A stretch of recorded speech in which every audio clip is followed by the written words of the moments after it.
Hi, good morning, Ultimate Baby Sleep Group. How are you? Now, it's funny because I haven't had coffee recently for my Q's and coffee, but here I am coming in to answer the Monday question thread. And I have a nice big piping hot cup of coffee here. I usually drink it around this time. It happens to be. In any case, we are here. Let me pull this up so I can see who has questions while we are doing this.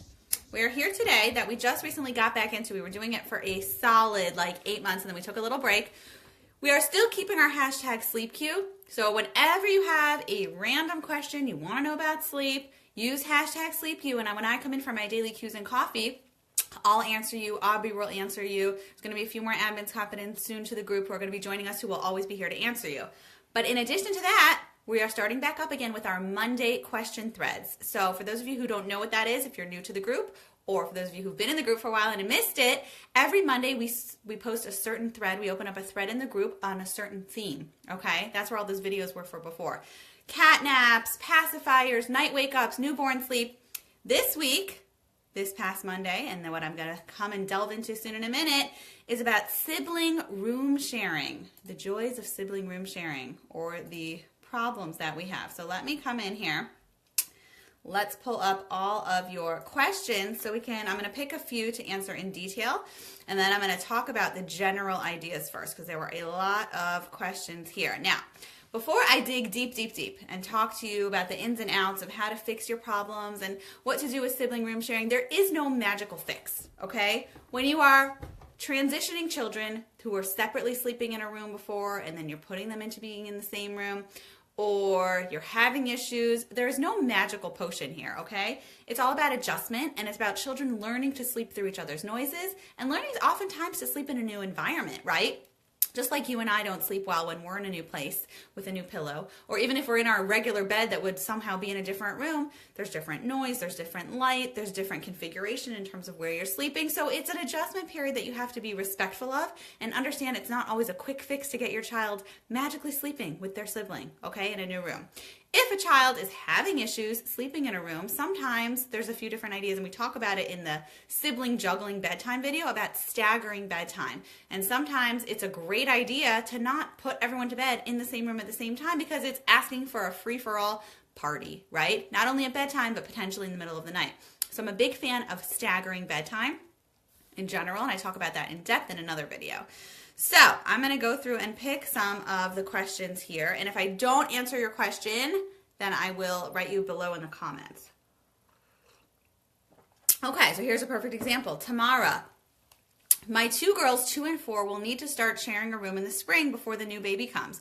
What are some tips and tricks for the smoothest transition for them? Is the same bedtime ideal? Okay, so this is exactly what I'm saying. There is no perfect transition. Number one, staggering bedtime with any age child, I highly recommend. And Aubrey, you know this, and I've spoken about it a lot in some of the Q's and Coffees videos and in some of the other videos in the group. Staggering bedtime can be a beautiful, magical thing, okay? We had a little bit of a series last year around, and we called it Bedtime, the Sweetest Hour. And that's really what you can view bedtime to be. Bedtime doesn't have to be this entire power struggle, back and forth, get back in your bed, no more water, da-da-da. It can be a beautiful bonding experience with your children, and it can be an amazing opportunity to spend individual time with them. In my house, I stagger bedtime. Youngest to oldest is what I do. And each kid gets a solid 10 minutes or so of special time with mommy at bedtime. And the other kids don't come and interrupt because they know they're going to get their time too. Aside from bedtime being positive and enabling that struggle, that power to kind of dissipate, it eases your anxiety, right? Bedtime is such a stressful thing. How many of you would ask your friends if they love bedtime? Like, what's your favorite part of the day with your kids? No one is going to say bedtime, but I honestly feel that way in my home, okay? So you can make the shift, but keep in mind that what you do is important, but your mindset behind it is going to facilitate how well it works. If you are dreading bedtime with this dark cloud of impending doom as it comes, your children are going to pick up on your anxiety and they're going to mirror it right back at you. So you need to do first a reset. And I'm not saying you, Tamara. I mean you, all of you. Okay? Do a reset as to not having such a negative association and a negative outlook with what bedtime is and how it works. Because, sorry, I'm just getting a little hot here. My coffee is so hot and it made me really hot. Hang on. So you don't need to have such a negative association with it if you know that you're going to view it as a time that's technically set up, that it's going to be positive. So put your 2-year-old to bed. Make sure your 2-year-old is on her way out the door, starting to fall asleep nicely, and then work on putting your next one in. And I found this with most families I work with when I work with a few kids at once, unless it's multiples, twins, triplets, quadruplets even. Staggering bedtime is just typically the best way to go. I'm not saying always. Some kids love going to sleep at the same time and it works well for your home. Any advice I ever give is not all or nothing, but I definitely recommend staggering bedtime. Now, in the process, Tamara, and for any of you who are going to start transitioning kids to being in the same room, it takes time, right? You might have 2-year-old on her way, almost asleep, almost relaxed, and you bring 4-year-old in the room and it riles her up and gets excited. There's no rules. You don't have to wait till this one's always asleep before getting there. It's going to be a balance because they're used to sleeping in their own environment, in their own room, in the quiet, with everything in their control. And when you add a sibling into the mix, it can sometimes throw things for a loop, right? It can sometimes make things more complicated. It can sometimes upset them. It can sometimes make them so excited. They're so excited, brothers, sisters in the room with them. So give it time. Definitely stagger bedtime if you can. And I would say, any transition with sleep specifically, it could take a good 2.5 weeks till your kids learn to sleep with each other. But stick with it. Don't just give up if there's a random bad night and they woke each other up in the middle of the night because one coughed or one needed the bathroom. Don't just give up if bedtime wasn't this smooth, magical piece like you had envisioned. It takes time to get there, okay? Let's see. I'm just going to pick a few questions here. Tina, my 3-month-old, and the reason, by the way, I pick a few questions is because if I can pick a few that are different enough, then I'll really answer all of you. That's the goal here. And like I said, if you're watching live, give me some likes, give me some hearts if you feel like anything resonates with you, or if you have an additional question that you want to ask me. Okay, Tina. My 3-year-old and 9-month-old share a room. For the most part, it's been going great. We still have the pack and play set up, and I would like to start coaching my 9-month-old to use the gentle phase-out method. For those of you who don't know what the gentle phase-out method, it's the method I've created where we slowly help your baby less and less to become a better sleeper. Because this is you don't want to do this without disrupting your 3-year-old. So this is an awesome question. They're sleeping well now, but you want to teach 9-month-old how to sleep and use a method to teach her to sleep, but you don't want to wake up 3-year-old all night, right? So thank you for this amazing judgment-free group and the thoughtful advice. No Mombi. I love that, Mombi. That's so funny. Wants to be judged on her parenting choices. Of course not. And everyone here in this group, you are all amazing. This is not about telling anyone what's right, telling anyone what's wrong. It's just here to support one another. So you gave me a few additional information, okay? Boys have been sharing for over a month. The 9-month-old's bedtime is 6, 3-year-old is 7. Sometimes it can be a struggle for the 3-year-old. Both boys have demonstrated the ability to sleep through the night, and your husband's going to be helping you. Okay, so it sounds like you actually already have things pretty technically set up, Tina, because if your 9-month-old goes to bed at 6 and your 3-year-old doesn't come into bed until 7, you have a solid hour to focus your attention on the 9-month-old. What you want to do, and again, this is staggering bedtime, but this is how to teach one kid to sleep and how to sleep independently when they're sharing a room. Sometimes you have to separate, right? Because we all know the only thing worse than being up with one child is being up with multiple children. So the goal is not to teach your 9-month-old to sleep, and in the process it wakes up and disrupts your 3-year-old sleep, and suddenly your 9-month-old is sleeping, but you're up all night with your 3-year-old, right? So in some cases, I would recommend separating them, even if it's only temporary. In some cases, I recommend bringing the baby into your room or into a guest room and teaching the baby how to sleep well, or whatever child you're focusing on. And once that child knows how to sleep well, then moving them back together to transition, because you don't want to wake up 2 kids if you don't need to. But in your case, Tina, you don't have to do that even. They have their bedtime so separate. You just need to make sure your husband is around, because he said he's going to be there helping you. Have him be with the 3-year-old while you can focus all of your time on the 9-month-old, or vice versa. Have him be with the 9-month-old so you can focus all of your time on the 3-year-old. The most important thing, though, is to be consistent when you are trying to sleep train or teach one child to sleep while they're in a room with the other, because sometimes it can turn into a lot of holes, okay? It could turn into something like this. All right, I'm starting tonight. I'm using Batya's gentle method. We're going to get my baby sleeping. You start there, 6, turns into 6:15, turns into 6:20. 3-year-old's knocking on the door, Mommy, I want your help. I have to go to the bathroom. I want to spend time with you. And you're getting tense and you're getting stressed. And oh my gosh, how am I going to get my baby to sleep? And baby's still not learning, because it sometimes can take 20, 30, 40 minutes initially. But you're there, you're helping your baby, you're doing all those gentle methods. And then 3-year-old comes into the room. Mommy, I've been waiting for you. Why didn't you come? You yell at your 3-year-old. You go back to your 9-month-old. Your 3-year-old still needs you. You leave the 9-month-old. Come back in. It's just too much tension and too much stress.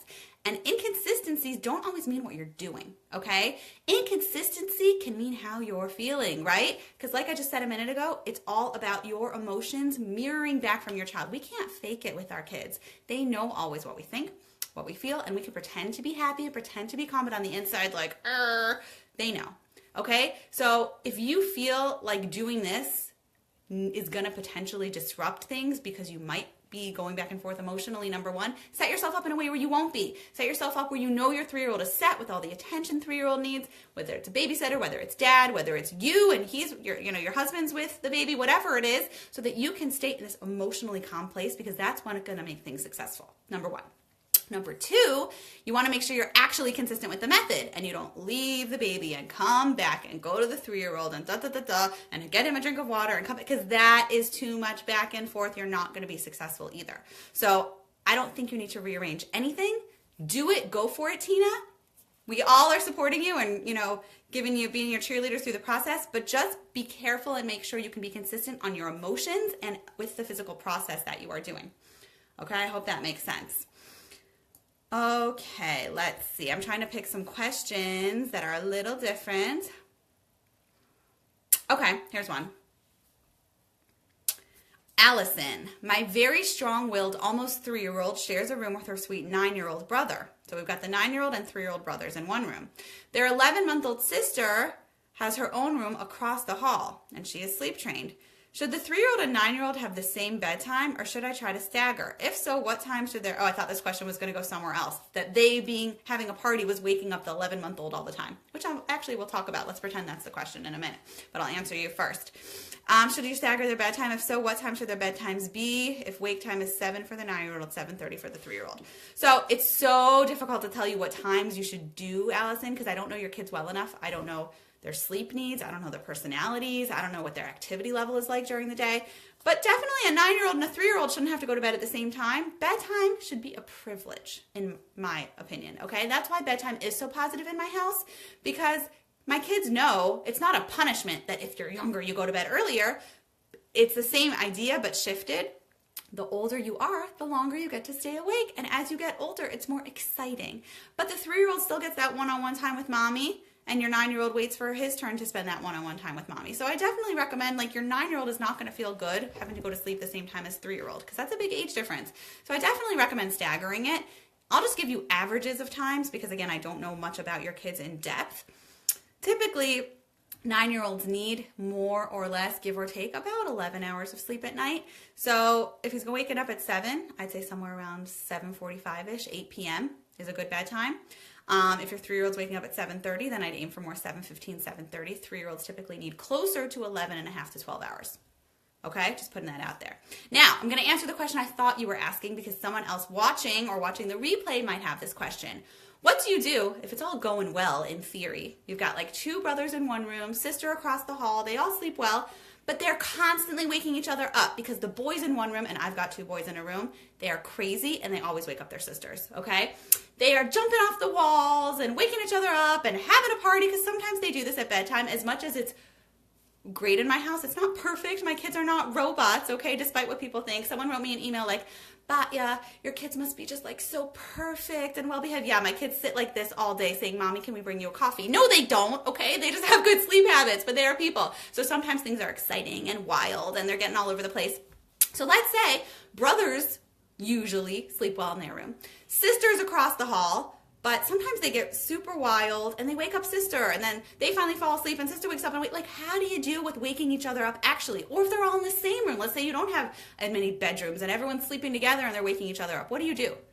Number 1 is be patient, and number 2 is divide and conquer. Okay, so number 1, be patient means, like I told you in the beginning, they have to learn to sleep through each other's noises, right? And I want you to know I am a big nerd, and I've told you all this before, that I read sleep studies a lot, and I find them very interesting. So they did a study recently, it was not so recently at this point already, probably about 5 years ago, on people who have, let's say, one child who live in their big mansion, and like the parents sleep in the west wing and the child sleeps in the south wing, and like it's very quiet and there's no disturbances, versus families who have a lot of kids who sleep in confined quarters, like a 2 or 3 bedroom apartment, and they've got like a bajillion children. Which kids sleep better, assuming they're going to sleep at the same time and waking up at the same time? Who's getting more quality sleep? You would think the child in the quiet environment with the sound machine is sleeping so much better than sharing a room with brother and sister and noise ringing and all this hustle bustle. But it's not true. They might get the same amount of sleep, or the quiet place might actually even get more quantity sleep, but the quality of the child who learns to sleep through noise is deeper because every little sound, every little thing doesn't disrupt them. Okay, they learn to sleep through noise and actually get more quality sleep. So be patient and your child will learn. Kids are a lot more adaptable than we give them credit for. We're very nervous that, oh, it's going to be forever, they're never going to sleep. Kids will learn to sleep through noises, but we have to give them opportunity to sleep through that noise. Otherwise, if we go around and unplug the phone, and I talked about this, I think, yesterday in a Q's and Coffee, if we run around and unplug the phone and put a do not disturb sign on all of our doors, then they're never going to learn to sleep through anything because we're creating this like unrealistic environment for them. Okay, that's number 1. Be patient because it will happen and they will adjust. Number 2, and tell me if any of this resonates with any of you watching live, okay? Number 2 is divide and conquer. Sometimes there is the child that is riling everyone else up, okay? I'm sure you don't need me to tell you which of your children that is because you know instinctively, oh, it's that one. I've got one, okay? That's the one that likes to really get under people's skin, especially at bedtime when people are calm and reading books and spending time with mommy. Like, that's the one that wants to, like, let's wake everyone up. Let's try to, like, shift things around because they like to be in control. Okay, fine. If that's the kid, if there's one child specifically that's causing issues waking the other ones up, I'm not just going to tell you to be patient. Right? You have to figure out what to do with this child, whether you want to use an incentive type of system, if your child's mature enough to sit down and have a talk with them. But sometimes you have to divide and conquer and take that one out that's causing some of the issues because it's not always just patience wins in all cases. Hi, Linda. You are sitting next to a glider sleeping Em in his crib. Awesome. I'm so excited. I didn't actually go into our daily emails yet, because I was running a little late yet, but I will write you back soon. I'm excited to hear how everything is going on your front, so keep it up. You are doing awesome, Linda. I'm so proud of you. All right, let's see. I think I answered this question. See, when I pick a few that are random, let's see. I'm going to pick one more because I got to hop out. All right, this is kind of kiddybacking on what I just said. Maya. I'm not sure how people do it. It seems impossible for us. My almost 3-year-old wakes up the baby, 5 months old, a lot. She's always coming into our room when she wakes up in the morning, which is very early, and often wakes the baby, who's still in our bed. I started having a baby nap in our room with white noise and the door shut so she doesn't get woken up. So that has gotten better unless she falls asleep in her car seat. So I guess my question is, how do you teach a toddler to be quiet? A muzzle? I'm just kidding. You can't teach a toddler to be quiet. Okay. How do you deal with the broken sleep for a baby, which happens a lot because she gets woken up when we're out? This might contribute to a poor night's sleep. I'm going to kind of talk more about the dynamics between, because that's what this thread is about. But if you want to talk about this more, use #SleepQ, and I'll come in the daily Q's and Coffee and talk to you more, Mia, about specifically what to do with your baby's broken sleep, okay? If your toddler is constantly trying to wake up your baby, and this is like all toddlers, it's often stemming from something so much deeper than just trying to be annoying, right? It's a power struggle, and it's also like a cry for attention, because a lot of times, all the time, when you've got a toddler, a 2-year-old, a 3-year-old, and baby comes around, it was like they're shifting away from them being the center of attention because now you've got baby in there all the time, right? So you need to just focus a lot, and this is just an undercurrent idea, okay? Focus a lot on making sure toddler feels like baby is not like a threat, right? And that baby is not taking away from toddler's attention. Don't make it, oh, I have to change the baby's diaper. The baby has to go to sleep. You have to be quiet because I don't want you to wake up the baby. Shh, I'm changing the baby's diaper. I have to go feed the baby. The baby. It doesn't matter. You can give all the love in the universe to your toddler, but your toddler's always going to feel constantly threatened because all you do is talk about this baby. So number one, and this is my job in general, is just to kind of like be quiet because I talk a lot, okay? So number one, just try to like not talk as much about what the baby needs, number one. Number two, don't focus on it being the baby or my baby. It's our baby, right? Give your toddler jobs to be a part of the whole baby experience. Let the toddler change the baby's diaper. Not exactly, but have the toddler bring you the wipes, bring you the diaper, and oh my gosh, we're doing this together. You're so helpful. Have your toddler help you bathe the baby. Have your toddler help hold the bottle to feed the baby. The less threatened and more involved your toddler is going to feel, the less he's going to feel like he has to annoy you by waking up the baby, because that's what he's trying to do. He's trying to get your attention, okay? But practically speaking, no, you can't keep a toddler quiet, but you can definitely encourage him to be more quiet when he's sleeping, but that's only once he feels like he's not being threatened with his attention. Once you're at that point and it's our baby and things are great, just tell him, you are so big that you understand that the baby needs to sleep because you don't have to sleep. You're so big, you get to spend time with mommy. Come on, let's go hang out and read a book, right? So you focus on that positive kind of connection you've made through the baby, and then build your toddler up even more so they feel like $1 million. And then they're not going to want to wake the baby because what? The baby's so little. The baby has to nap. The baby needs pacifiers. The baby needs bottles, whatever. Mommy and I get to color. Mommy and I get to hang out because I'm so big. And I even help mommy get the baby to sleep, right? Build him up in the process. Okay? Let me know if this makes sense to any of you. If you have any questions, anything you want to ask me, I think I answered most of your questions by going through this. But if any of you feel like there's still something you're not sure about with the sibling room share, or siblings and sleep in general, let me know. Use #SleepQ, and when I come in, the next time I'll be coming in is Monday to do our Q's and Coffees videos. I will answer you and talk to you about that. Until then, remember to use #SleepQ so I can come in to do the videos every day. Aubrey can see. We have another few ladies coming on board to be amazing admins in this group. They will answer you. Otherwise, stay tuned for the next Monday question thread like this. It's about a certain topic just so I can answer your questions and kind of shed more light more deeply than I'm able to in the Q's and Coffee, because there's a lot of different questions so we can hit at it from different angles. And that is just that. Have an amazing weekend. If you haven't yet downloaded or taken our sleep quiz, which is the banner on top, if you click that, you might want to do that. You're going to learn a lot about sleep. You're going to learn a lot about how to help your baby sleep, why your baby is fighting sleep in the beginning. So if you want to take that quiz, it takes about 5 minutes. And based on your answers, I'm going to give you a lot of results and a lot of information to kind of process and put in your pocket to try to make a game plan. So take that quiz, the baby sleep quiz, hit the banner, and it will redirect you to take that, and have an amazing weekend.